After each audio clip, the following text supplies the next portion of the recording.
Good afternoon. It is noon in Atlanta, and if it's the first Thursday of the month, it is time for another Supply Chain and Logistics Institute webinar presented by Georgia Tech and SCL. And this month, we've got another great topic and distinguished guests with us. And we are going to talk today about preparation for the next crisis, very timely in the world we live. In this hemisphere, we're getting ready for hurricane season to come, as it always does, but there are plenty of other things that we have to be prepared for. So I am very thankful to be joined today by Dr. Dima Nazal, someone who I'm privileged to work with and have worked with over the last, I guess, approaching decade at Georgia Tech. Dima has many roles on the campus at Georgia Tech and in industrial and systems engineering leadership, but she is also leading our health and humanitarian systems effort and center. And so Dima is going to take the lead on this talk. So Dima, I would welcome the opportunity for you to give just a quick intro, and then we'll jump right in. Thank you, Chris, very much. Thank you, everyone, for joining us today. The privilege is mine, having worked with the team with the Supply Chain and Logistics Institute and my faculty colleagues and my staff colleagues at Georgia Tech.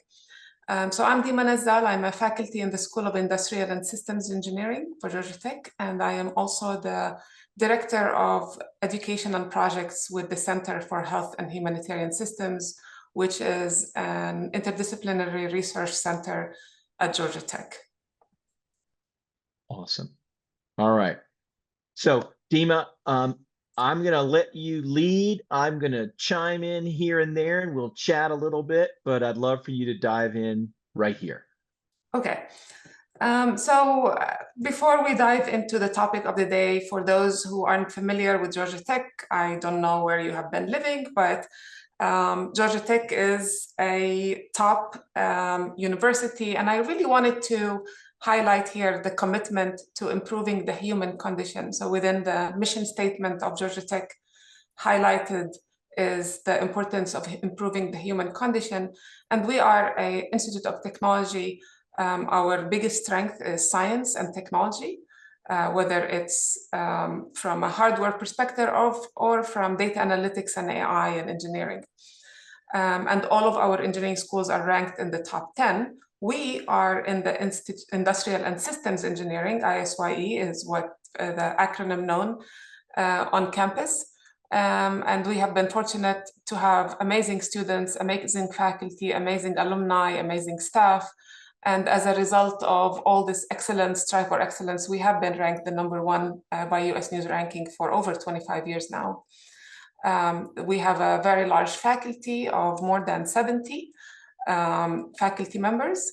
And as you can see, there are many areas in which our faculty teach and conduct research, from methodologies like optimization and simulation and stochastics and machine learning and AI and statistics to the applications areas of supply chain and manufacturing, system informatics, control and reliability. And today's focus is on the health and humanitarian systems areas. And as you know, our faculty in engineering within ISYE at Georgia Tech, we don't just publish work, we embed our solutions into our partnering organizations, whether it's hospitals, NGOs, field operations. And so today's session is built on that applied ethos. Zooming in on the Center for Health and Humanitarian Systems, as I've said, it is an interdisciplinary research center within Georgia Tech. And we have multiple pillars. First, to highlight our mission, it is to improve the human condition through science and technology. And so over the next half an hour or 40 minutes, we are going to apply that mission directly to supply chain challenges. Our pillars in the Center for Health and Humanitarian Systems are education and outreach and research and projects. And so a lot of the work that we do involves outreach to organizations, NGOs, government organizations, private corporations, and in order to execute on that mission. We also conduct basic research so that we can use those methodologies in advancing the health and humanitarian systems. And we partner with a lot of organizations. And then on the education side, and that is, hopefully we would end today with focused on how we execute on the mission through education and our certificate program. Okay, so this is our roadmap for today. I will not revisit it each time. So just bookmark it in your mind. We are going to be diagnosing some failures, talk about the resilience toolkit, drill into some core principles and levers, and then wrap up with some information about our educational pillar. Okay, so this is not, I mean, we are going to talk a little bit about the increase in crisis and disasters on over time and over geographic locations. So as you can see here, disasters are 5 times higher now than in the 1980s. Billion-dollar events are up 130%. This is no longer a once in a decade. It is weekly, it is monthly, it is annual, and therefore your supply chain, your systems, your operations must change and be ready for this new normal. Yeah, Dima, when we were prepping, you and I talked about this. In my time at Coca-Cola, we responded locally and globally as a partner in these type of events. And in some cases, our facilities would be impacted by some of these events. And what I do recall is after a hurricane season, after an earthquake, whatever it was, you know, the tempo was very high. You already had the normal challenges of running your business, et cetera. And it was a huge intensity when these events happened. And people's tendency was like, we took care of it. We care about the people. We've helped them. Let's get back to regular business. And I think that's what's going on now is there is no longer this window to get back to things. And I think that's a big theme as we look at the facts of what's going on now. That's right. In fact, if we go to the next slide, and this is extremely compelling. It's right there. It's very clear. An increase, and this is just focusing on the natural disasters. We're not even talking about the man-made conflicts and crises that are around the world that are creating a lot of other types of consequences and refugee crisis. But from a natural disaster by type, extremely compelling to see the growth over the past 2 decades. Floods for sure are increasing, and with these floods comes a lot of waterborne diseases every year, hammering multiple areas in the world. One year it's back-to-back hurricanes and wildfires and global conflict zones. And as Chris, as you've said, there's no break in between the different crises that impact people's lives and supply chains and all kinds of operations. Okay, so now let's dive into some of the vulnerabilities. And here, as you know, there are 4 kind of reasons for exposing some of the vulnerabilities. And when you think about the worst supply pinch that you have faced, its source probably falls into one of these buckets. Our focus is not on how we can resolve political or armed conflicts or how we can prevent climate events. This is not our area of expertise in the supply chain systems, but we are going to be focusing on supply chain related issues and how the supply chains can be resilient in responding to these types of events. First, let's kind of look into each one of these buckets. So natural and man-made disasters. This is a headline from 2024, last year in October, when Hurricane Helene shut Baxter's IV bag plant. 60% of the United States hospital supplies vanished overnight. That single event highlighted the catastrophic consequences of a single point dependency. Many hospital systems were dependent on that particular plant in order to get this IV fluid that nobody really, I mean, it's cheap, it's abundant. It was not one of those supplies that gets tracked. its consumption. And so as a result, relying on a single supplier has posed significant risks for healthcare facilities as hospitals started to ration the use of these critical fluids.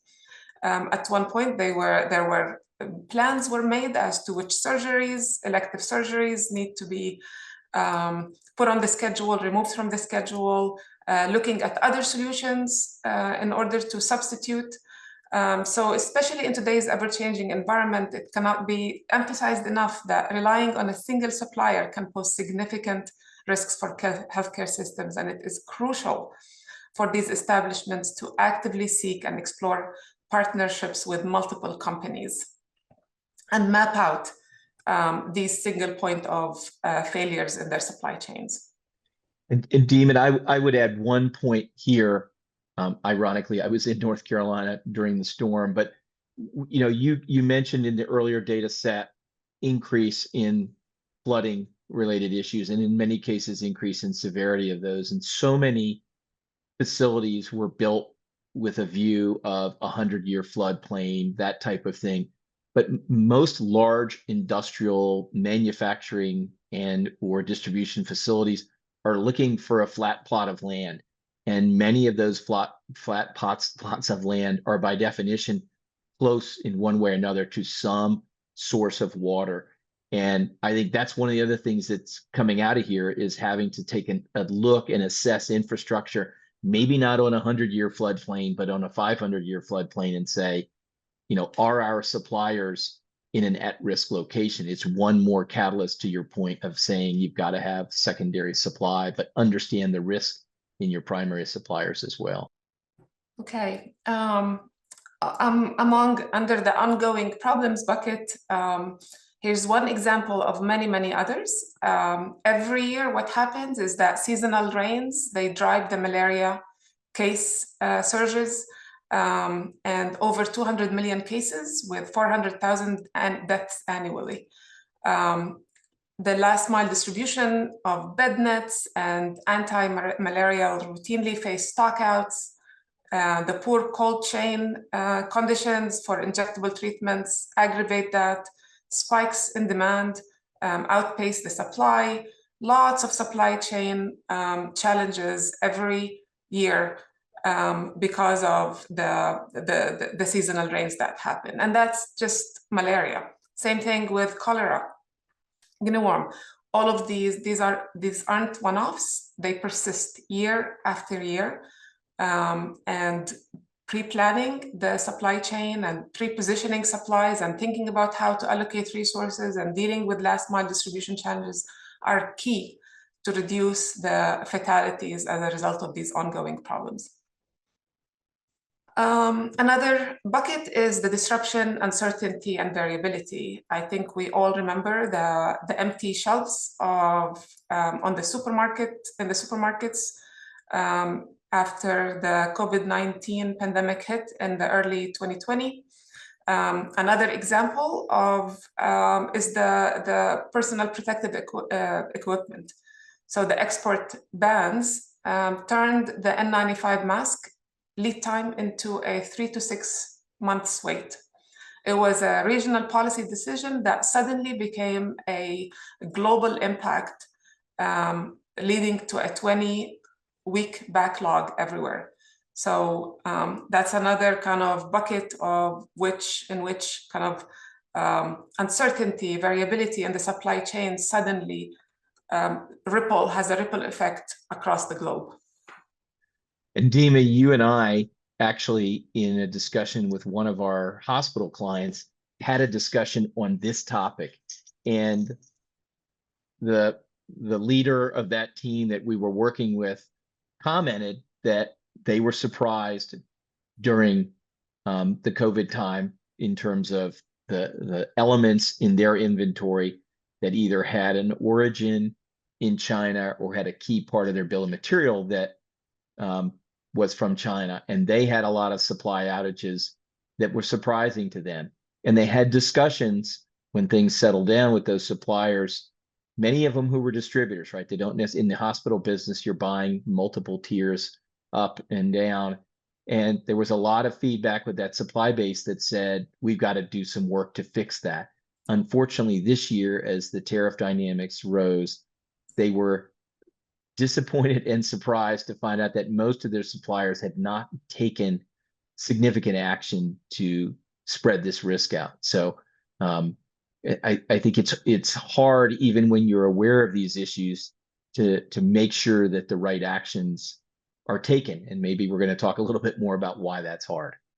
Yes, exactly. We will talk about this and how, the importance of lessons learned and those lessons applying into how we plan and for the future. And then another bucket that a lot of the supply chain disruptions result from is the presence of multiple decision makers and the limited resources. When a crisis hits, suddenly there are finite resources. When you think about the IV fluid, for example, or here in this slide, we're showing the vaccine rollout. It's a limited resource, and now suddenly many organizations are all racing towards getting their hands on that limited supply. And between the multiple players, the competing priorities, and the limited resources, unfortunately, that leads sometimes to chaos and waste in this very finite and precious commodity. And as a result, many communities are left behind. Okay, so these breakdowns all have, they share 5 root causes, whether it's overlapping disasters to competing priorities. The frequency of overlapping disasters, as we saw, there's an increase. It's the new normal that there are communities, and we see it, when we have a hurricane hit and then a few weeks later, another hurricane hit the same community. So there's these overlapping disasters combined with finite resources, especially at the local and the regional level.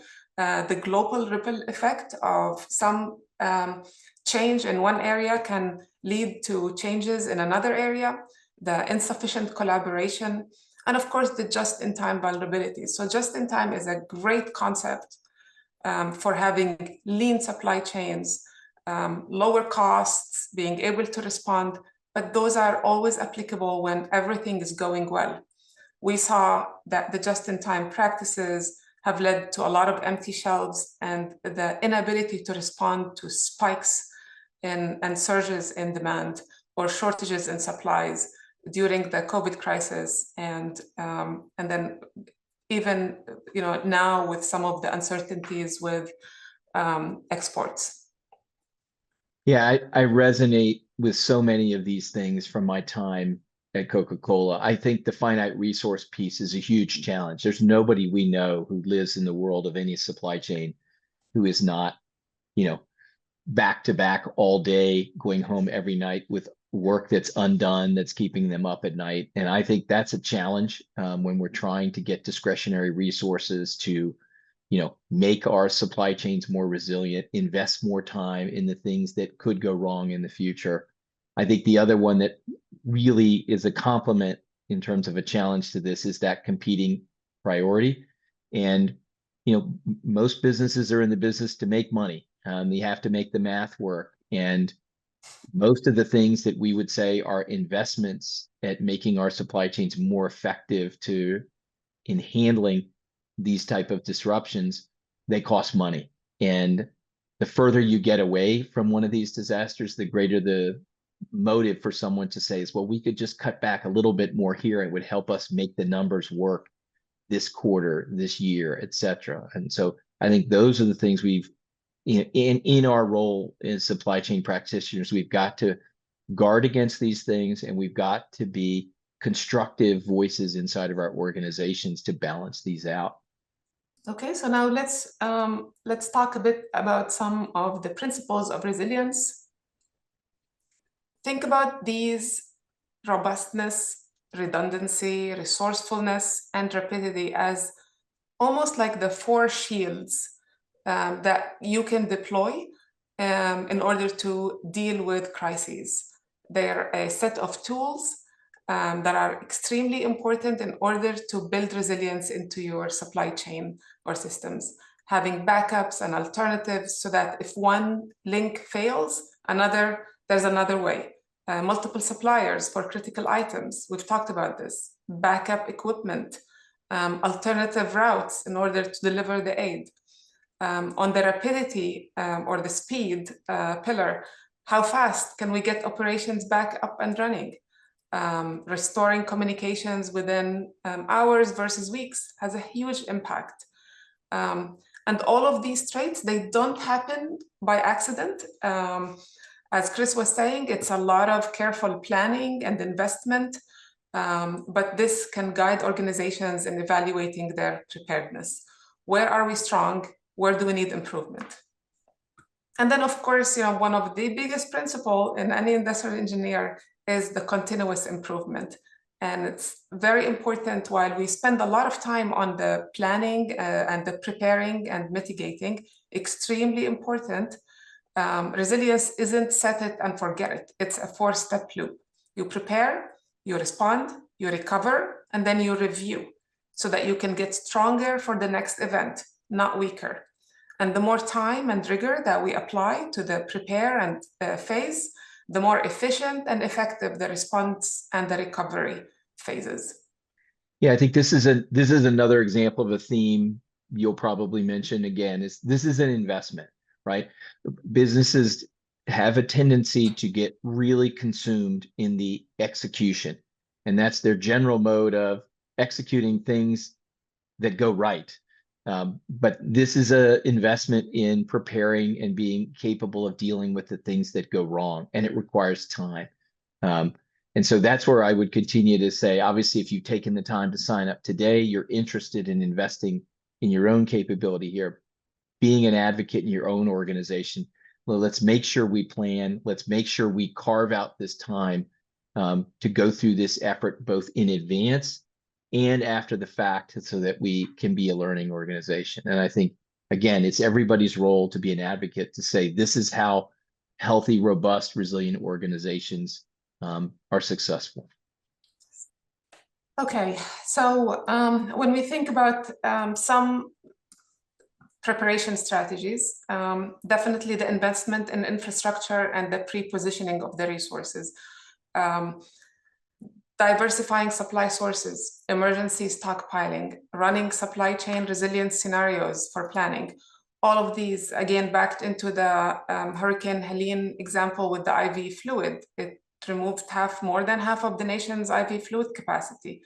And underscoring the importance of investment in infrastructure and strengthening the supply chain. Yeah, I will comment here as I drive by Coca-Cola's headquarters right next to Georgia Tech. There is a standby tractor trailer generator that's been there for many years. And I know there was a period of time when someone said, why do we need to make this commitment? And it goes back to your just-in-time point. There are very little full-scale generators available once the disaster has happened, right? And so ultimately making that commitment that it is an ongoing investment, that we are going to pay that bill every year. And oh, by the way, we're going to maintain those pre-positioned resources so that they're ready to use when we get there. I mean, it's just so much of this that that makes a huge difference. And I think continuing to make this point, I think, is super important. So, Chris, this reminds me of, like one of the biggest principles in within what we teach in flow systems, and that's in general health, humanitarian profit, is that you will always have to pay for variability with one of 3 buffers. You either have to pay with time, so response time suffers if you don't have extra capacity, or with more inventory, or with capacity, right? So these are kind of your 3 levers. And depending on the business that you're in and your risk tolerance and so on, is where kind of are you investing in more capacity, as we see, for example, with, every time you go through next to a fire station, that, and glad to see that fire truck sitting there and multiple fire trucks. In those cases, you have to invest in more capacity. You can't afford. Similarly for ambulances. And so moving into a mindset of investing in more capacity to deal with these increasing disrupting events is a business strategy, should be a business strategy. And of course, you know, a plan on a paper isn't enough. You can make a plan, but one of the things that we have done frequently with our partners, we emphasize in our education is the importance of running scenarios, scenario planning.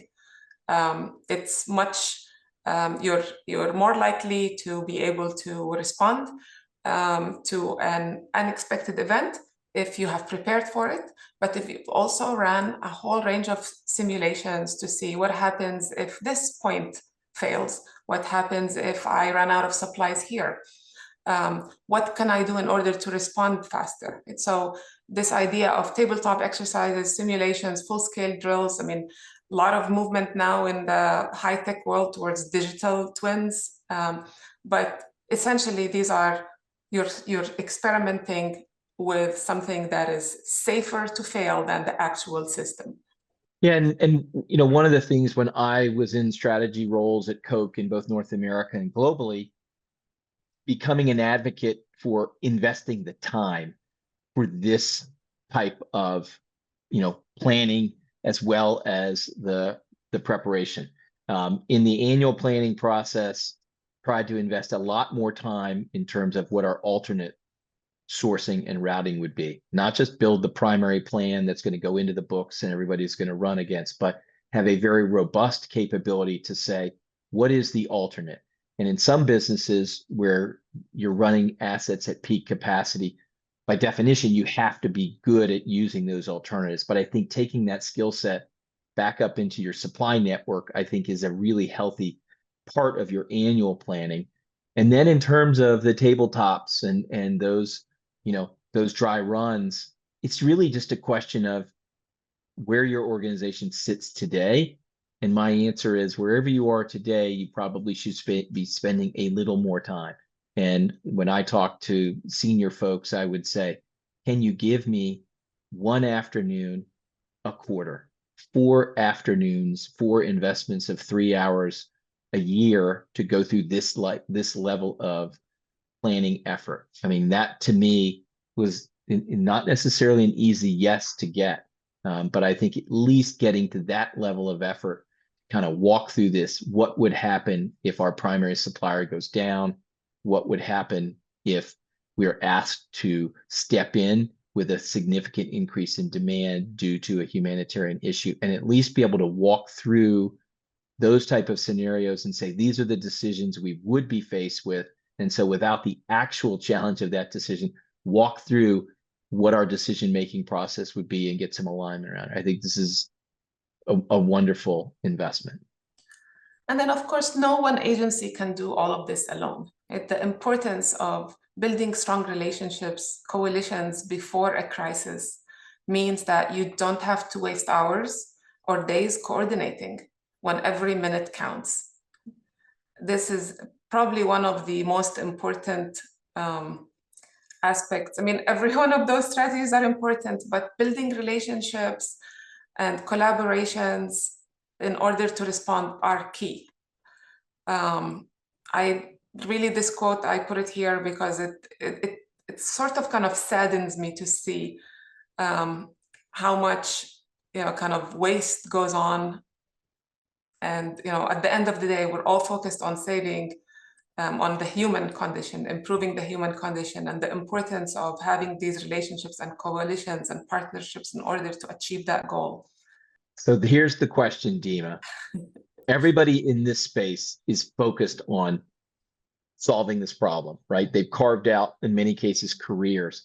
Why is it still a sad reality that these type of partnerships are not in place, given the motive, you know, the ultimate motive is there to take care of people in need? I mean, I don't have all the answers, but I know that it's that you having limited resources makes people want to just, there's a desire to go after those limited resources. And sometimes the lack of preparation and planning and the understanding how it takes a village in order to execute, but having that vision ahead of the crisis is sometimes lacking, and the thinking about the competition rather than on the collaboration, where we're thinking about win-win and expanding our ability to respond and help people, rather than there's a limited pot of resources and my goal is to get the most that I can out of those resources. Yep. So, Different mindset. Mm-hmm. yeah. If you're one of our listeners, and I think we've got an upcoming article where we'll highlight this, I really feel like this collaboration is a superpower. You mentioned it on the prior page. If you're thinking about how you can make the biggest difference in your organization, is to be part of working on those collaborations that are hard across commercial relationships, in some cases in this type of setting, even with competitors. Um, if that is something that comes natural to you, use that skill set. If that's, if you're trying to differentiate your own capabilities, advocate and invest in what does successful collaboration look like, because it's valuable in any supply chain situation, but acutely valuable here. And there's abundance of resources, as you know, Chris. If we think at the global level, we have enough resources, but it's where they're positioned. We've all seen those stories about extra capacity in airlines can be used in order to deliver aid. Warehouses have abundant capacity in some locations that can be used. Seasonal items can be used also in different ways. So identifying these win-win collaborative opportunities and partnerships are key. So here's, for example, an ecosystem map when it comes to humanitarian and humanitarian supply chain.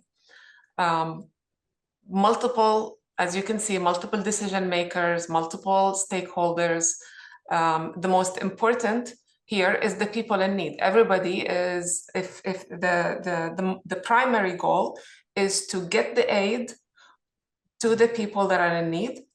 And all of these partnering organizations or these organizations are all working towards that. When you look at this and you think about this system running as a centralized system versus a decentralized system, those two look very differently. There are some decisions that should be done at a decentralized level, because those are the closer you are to the people in need, the more you understand how you can get the aid to them or get the relief items. But at the same time, if you're thinking primarily in a decentralized way, then there is a lot of possibilities left at the table. So balancing the centralized and global type of optimization versus the decentralized is one of the most challenging aspects of partnership and relief work. And the only observation I make here, which may be a little bit controversial, is most people see themselves on the left-hand side of this chart. Well, I might be a donor if something's I'm going to give money to the Red Cross if I hear about some earthquake or hurricane or whatever. I might be involved as a supplier in helping. I may know people who work in one of the recipient agencies or the groups that are delivering, but they don't necessarily think of themselves as a person in need. That's someone else on some other part of the planet or some other part of the country. But with the increasing frequency of these issues, you may find yourself being in that fourth column at some point in the future. And that's my point of advocacy, to say, make sure you're active in those other three quadrants in a way that you can constructively be, because you will one day say, why are there not more resources helping me, my friends, my family? So that's to me an important way of framing this chart. Okay, so now let's talk about how modeling isn't just an academic exercise. If we, and this is Chris and I, we've talked about this particular slide at length. It applies to any supply chain. When we think about how we make decisions in a supply chain systems, we can organize them based on the time scale. There are strategic decisions where you are thinking about the design of the system, the decisions that you make at this level, at the strategic level, impact how you're going to be able to go into the tactical and the operational levels and how you can deliver on the goals of your organization. So when we think about how we teach about supply chain, whether it's for-profit or non-profit, we think from those perspectives. We have ways to think about how to make decisions about how to build your supply chain, where to locate a facility, what types of resources, what's the level of capacity. That's at the strategy level. And then we go into the medium term or the tactical. And this is how are we going to utilize the resources that we have built in the strategic level. So things like aggregate planning models, resource allocation, how to pre-position supplies, how do I distribute and manage my inventory. All of those, we have models that can be used in order to make those types of tactical decisions given the strategic structure that we have put in place. And then at the operational, the execution layer, now this is the day-to-day operations of how do I schedule my deliveries? How do I execute on the last mile distribution? How do I schedule my staff and move the material on a daily basis? And so this is one of the frameworks that we apply as we make supply chain decisions or design supply chains. Chris, I'd love to hear your thoughts on this. Yep, I told you I have kept versions of this slide for about 20 years, and I have 6 or 7 of them, and I think they're really helpful. The comment that I would make here, as you mentioned earlier, there are 3 different ways that you can buffer variability or this unknown risk that's out there. They really come into play at that strategic level, and that's where I really think it's important to get the senior people involved in your organization, not just if you're a supply chain professional, and say, are we going to make the choice to buffer this with capacity? Are we going to sacrifice our ability to respond and say it takes us a week to respond versus a day? That's where those big trade-offs are made. And yes, they are tied to bigger commitments in capital, bigger commitments in a take or pay with a partner, or a first right of refusal for capacity or whatever. Those things are all out there, but I think it's important for the folks who are informing business leaders to make those decisions to see those trade-offs, to say, when the time comes, you need to understand that if we make this decision, we can respond in a day. If we make this decision, we can respond in a week. Given our corporate objectives, do we feel good about that? So that's really where I like these different time horizons in terms of what decisions are out there. Because once you've made those strategic decisions, when you get into that tactical world, all you can do is make best use of the assets you have at your disposal, and you're inherently limited at that point. So I really like this chart for this particular context. All right.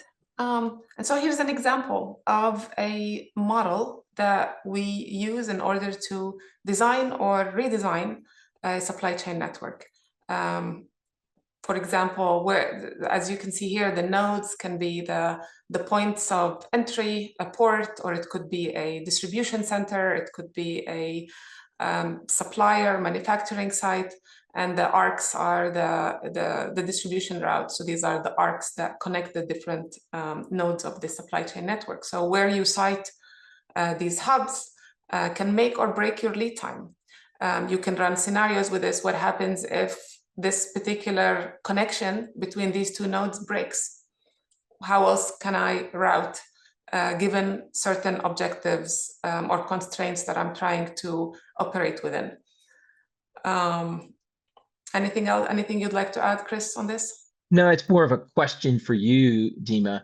Is in the health and humanitarian setting, are these models run ahead of an issue, or they run once the issue occurs and we try to figure out how we're going to deal with something? What is your experience in that setting? So both, and it depends on the organization that you're working with. If it's a large organization, think World Food Program, for example, they would be thinking about how to design and which port of entry to have for distributing this particular, items. And it depends, of course, on the item, but from a large organization, this would be used as a design.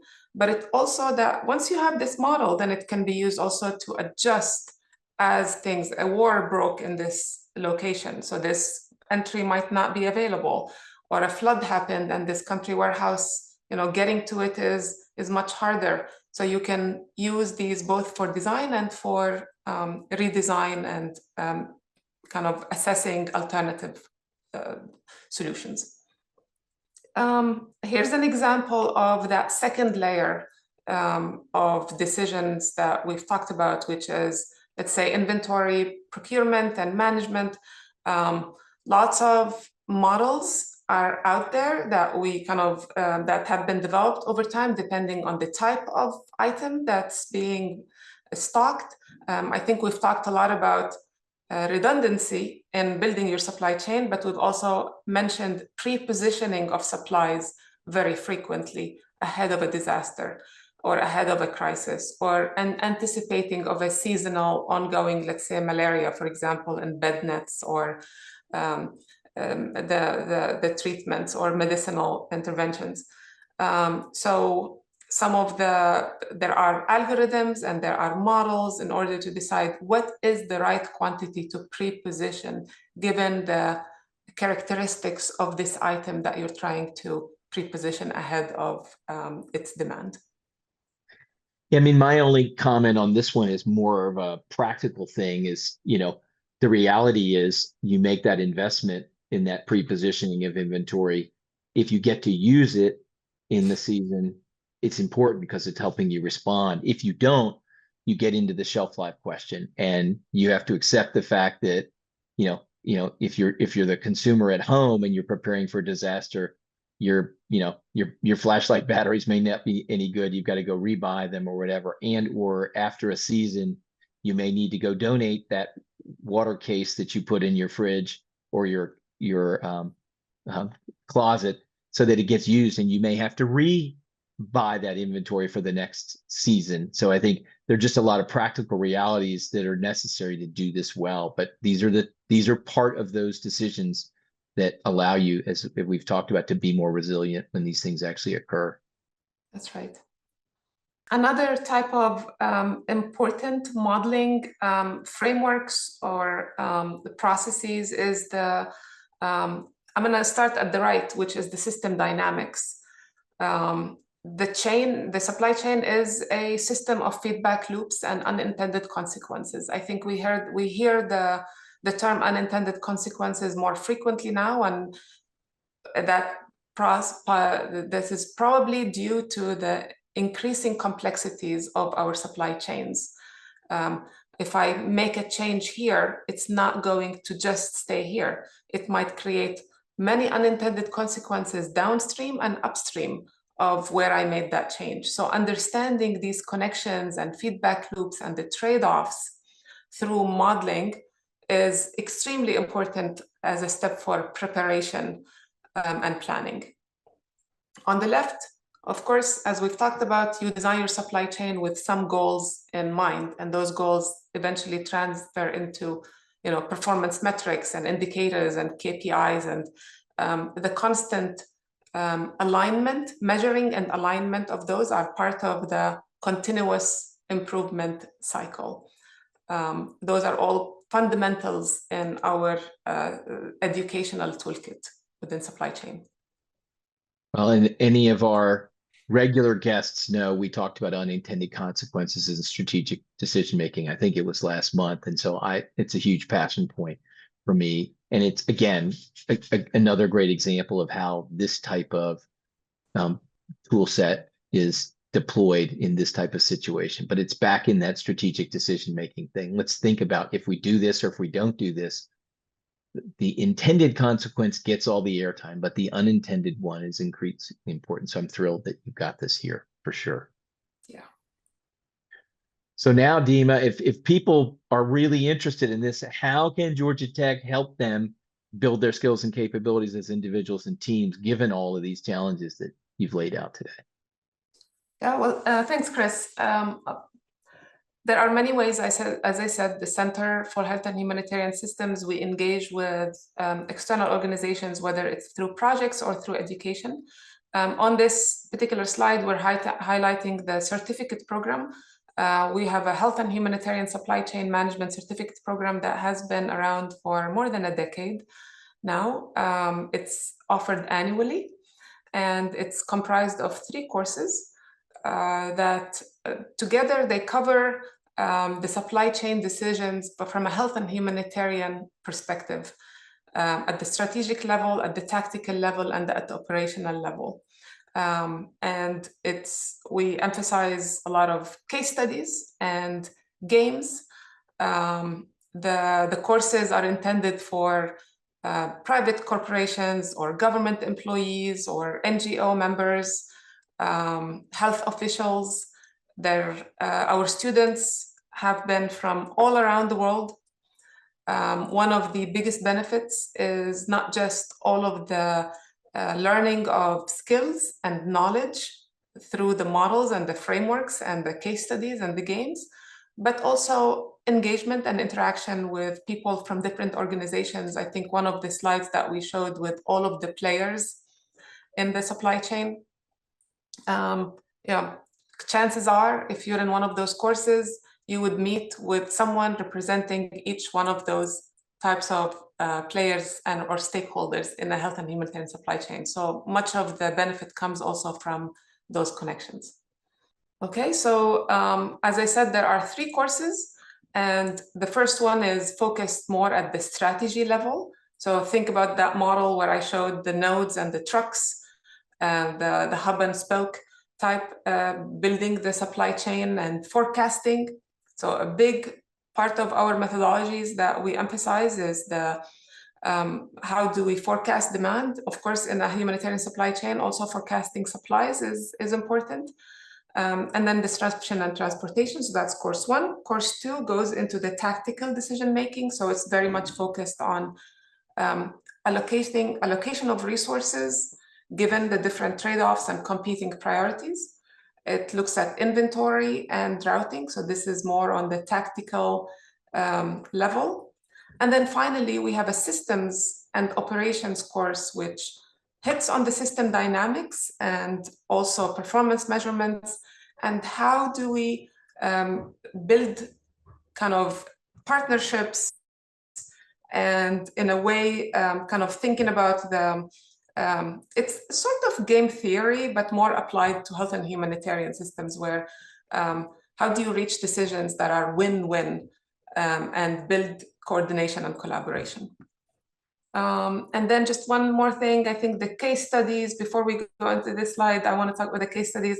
A lot of the case studies that we build in those courses are based on projects that we have done at the center with health or humanitarian organizations, whether it's the World Food Program, port operations simulation and route optimization.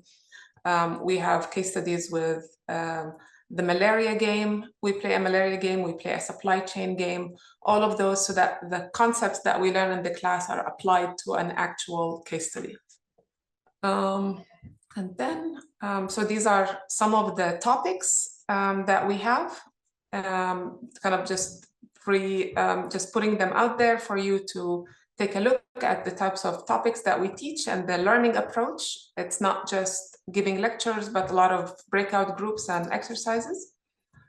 And we can't fit all of the organizations that we had participants from over the past years.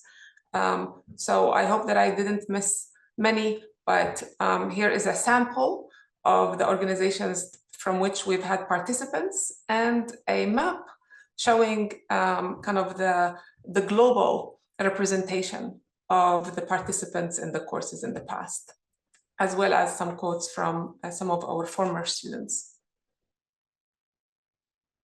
And so these are the 3 courses, they're scheduled, they are all virtual, but they are synchronous. So these are not pre-recorded lectures. The instructor is leading the courses, and students are interacting together on a platform like the one we have now. And of course, I would like to highlight that we also have some scholarship opportunities that are thank you to the generous donation of some of our alumni, but also the UPS Foundation. And so if you are interested in signing up for the course, please go ahead. The scholarships deadline is July 15th. The scholarships are based on whether you work with a profit or nonprofit. But of course, if you have any questions, please post them in the chat. I see there's Andy and there's Daniela Estrada, who is also a participant here, and she is our program manager for the center. Superb. So Dima, that was perfect. We're thrilled that you could join us. We'll have a minute or two for questions. And, I want to highlight that next month we're going to have another excellent topic, and it builds right off of what we're doing here. And it's all about integrated business planning, which inherently is what we're talking about in this topic as well. We'll be joined by some of our colleagues from the Scheller College of Business, Dr. Manpreet Hora, Dr. Andre Kallman, who are good friends of ours. So excited to have everybody put that one on their calendar. Go ahead and grab that 2D barcode right now and go ahead and sign up. I'm always seeing the signups right after we finish, so I appreciate getting those on your calendar. Share it with your friends and colleagues who might be interested in that one as well. And as always, we welcome your support and participation for what we're doing with the Supply Chain and Logistics Institute. As Dima mentioned, we're both interdisciplinary entities. Sorry about that. We're both interdisciplinary entities, and what we are doing here at Georgia Tech is intended to advance not only what we're doing with current students, but with our companies that we work with, and frankly, the individual learners like you who are engaged with us. And so you've taken the time to be with us today. We appreciate it. And as Dima said, in this space, if there is anything that we can do to support you in your journey, in whatever field you are, but particularly today in the field of health and humanitarian systems, let us know. We're going to find a way to help you. And as Dima would say, we'd love to have you participate in these courses. Andy is also noting that everyone who signed up today, I think we typically will give them access to the slides. And then the recording is typically out 7 to 8 days after. We may get one extra day given the holiday, but you'll have this content. You can view it, and frankly, you can share the link with others who missed it. And frankly, the more the merrier, we would say. So Dima, any final closing thoughts for the audience here, and thanks for the folks who've stayed with us the whole way. No, I want to thank everyone for their participation. I want to thank Chris and Andy and Sean and Daniela for all of the support that was provided. And I hope that we connect with our participants here. Andy has put a lot of links in the chat. Thank you very much, and as well as the email address that we monitor for any questions related to our activities at the center. All right. So thanks again. Another good show, Dima. As always, we appreciate your partnership. You've been a great supporter of ours, and we're happy in our interdisciplinary world to return the favor as well. Thank you. Awesome. Thank you, everyone have a great day, safe weekend, and we will see you same time next month. Happy 4th of July.